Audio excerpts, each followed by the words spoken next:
I wasn't supposed to see it. That's the whole problem.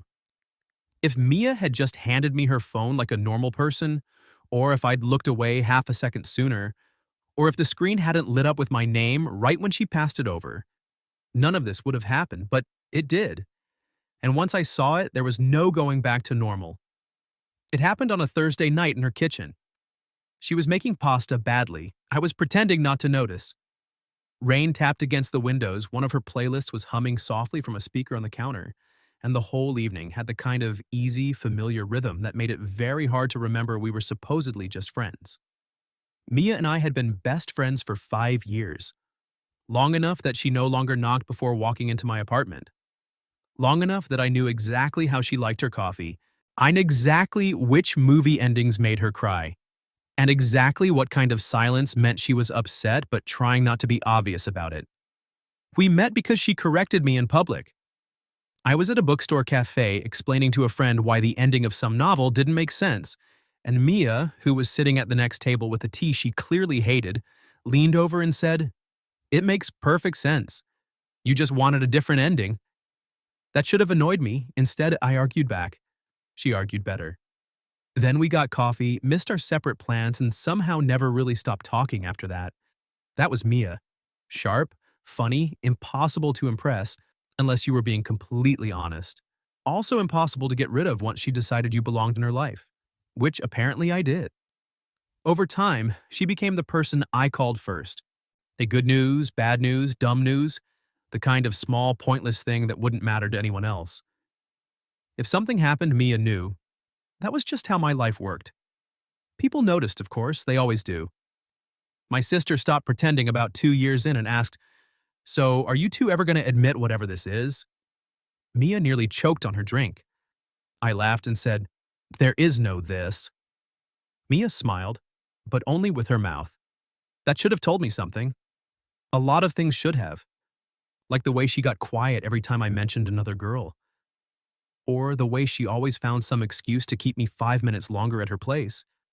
Or the fact that every relationship I tried felt temporary in a way Mia somehow never did. Still, I never pushed at it. Maybe because I was scared. Maybe because having her in my life at all felt too important to risk. So instead, I came over for badly cooked pasta and let myself enjoy the version of us that didn't ask too many questions. That night, Mia was halfway through insisting she did not need my help with the sauce when her phone buzzed on the counter. She pointed at it with the wooden spoon. "Can you check who that is? My hands are a disaster." I grabbed the phone without thinking. The screen lit up. And there it was. Not my actual name, not Ethan, not even some stupid nickname like Disaster Boy or Tall Problem or one of the other things she'd called me over the years. It said, "Future husband." Maybe I stared at it. Actually stared. The room didn't go silent, the rain was still there. The speaker was still playing, the sauce was still bubbling like nothing had happened. But inside me, everything stopped. "Who is it?" Mia asked, still facing the stove. I didn't answer. Not because I was trying to be dramatic, because my brain had gone completely blank. She turned halfway, saw my face, then saw the phone in my hand. And that was the moment her expression changed. Not the playful version of panic, not embarrassment she could laugh off. Real panic. She dropped the spoon into the pan, turned the heat down way too fast, and came straight toward me. "Give me that," she said. I held the phone out automatically, but not before her eyes met mine, and she knew. She knew I'd seen it. Mia took the phone, locked it, and stared at the counter like she could still somehow rewind the last 10 seconds by force. I tried to say something. What came out was, "That's new." She let out one short, horrified laugh. I can explain. That feels worse somehow. It is worse. Mia. She pressed her lips together, then looked at me with the kind of expression that makes your stomach drop, because you realize this is no longer one of those moments either of you can joke your way out of. "I changed it as a joke," she said too quickly. I waited. She exhaled. "Okay, it started as a joke." That landed harder than I wanted it to, because started implied it hadn't stayed one. And the worst part was, something deep in me already knew that before she said another word. The rain tapped harder against the windows. Somewhere down the hall, a door slammed. Mia folded her arms, unfolded them, then looked anywhere but at me. You weren't supposed to see that, she murmured. I gathered that. It was stupid. Maybe. That made her look up. Her eyes were bright now, I nervous, more exposed than I had ever seen them. I should have given her an easy exit. I didn't. What did you mean by it? I asked softly. Mia went very still. Then she laughed again, quiet and helpless this time. You really want me to answer that? I held her gaze. Yeah. She looked down at the phone in her hand, then back at me. And when she spoke, her voice came out so much softer than before that it barely sounded like the same conversation at all. It was supposed to be funny, she said, but then every time your name came up, she stopped, swallowed, and tried again. I guess I stopped thinking it was a joke. My heart did something deeply unhelpful. Mia. She shook her head once, like now that the truth was moving, she had no choice but to let it finish. Then she looked at me, cheeks pink, fingers tight around her phone. I said, You really want to know why I picked it? That question stayed in the kitchen between us, not loud, not dramatic, just impossible to step around.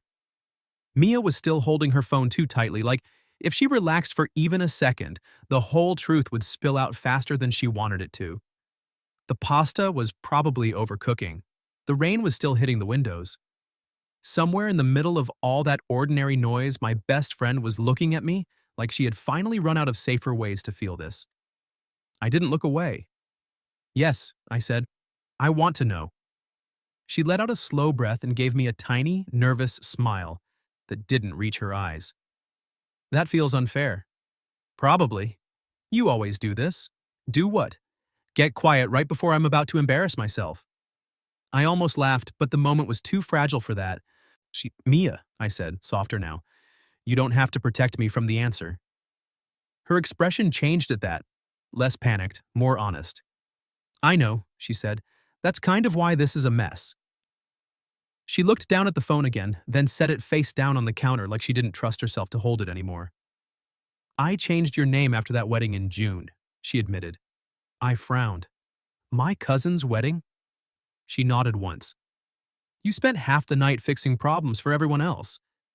You carried chairs, calmed down your aunt, found the missing cake knife, somehow made 2 crying kids laugh, and then you still walked me to my car because I said I didn't like the parking lot. I remembered that, mostly because she had hugged me before getting in and then sat there with both hands on the steering wheel like she had forgotten how to leave. And that night, Mia said quietly, I got home, saw your name on my phone, and changed it.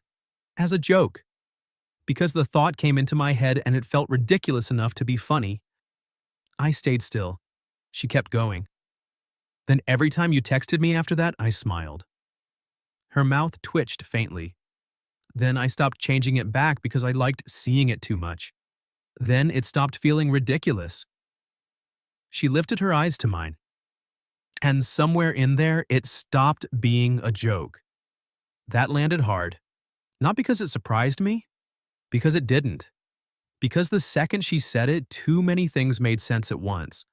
The way she always kept space for me in her life without asking. The way she got quieter whenever I talked about dating someone else. The way nothing I'd ever started with anyone felt as natural as whatever this already was. I rubbed a hand over the back of my neck and laughed once under my breath. Mia frowned. That is not the ideal reaction. No, it's not that. Because if you're laughing out of pity, I'm leaving and taking the pasta with me. That got a real smile out of me. I'm laughing because I think I've been an idiot. Her eyes narrowed a little. Go on.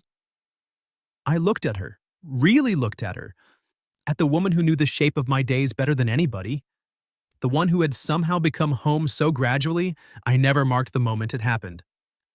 I think, I said slowly, some part of me has been doing the exact same thing. Mia went still. What does that mean? It means I kept telling myself you were just my best friend because that was the safest version of the truth. I exhaled. But if I'm honest, every time something good happened, you were the person I wanted first. Every time something went wrong, you were still the person I wanted first. And every girl I've dated, has felt like she was standing next to the real center of my life instead of in it. Her face softened, but only a little, like hope was there, just trying not to move too fast. And the real center was me? She asked quietly. Yeah, I said. It was.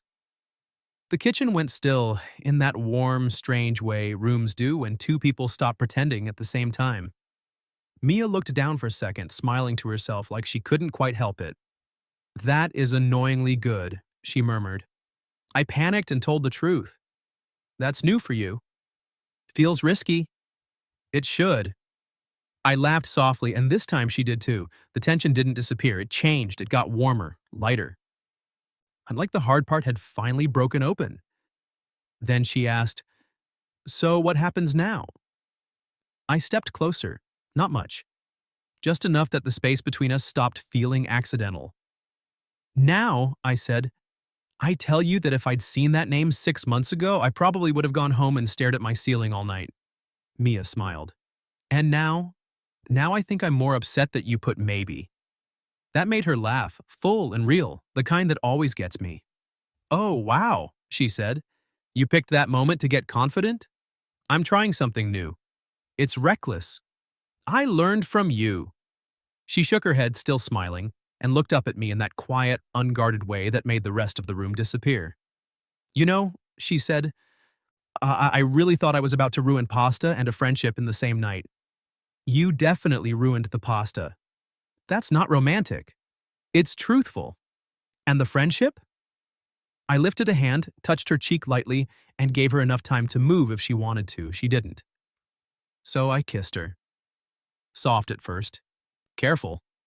The kind of kiss that feels less like a sudden choice and more like finally saying something both people have already been living around for far too long. When we pulled apart, Mia stayed close, smiling in that stunned, quiet way people do when reality turns out better than the version they were afraid to hope for. Well, she whispered, that was worth the contact name.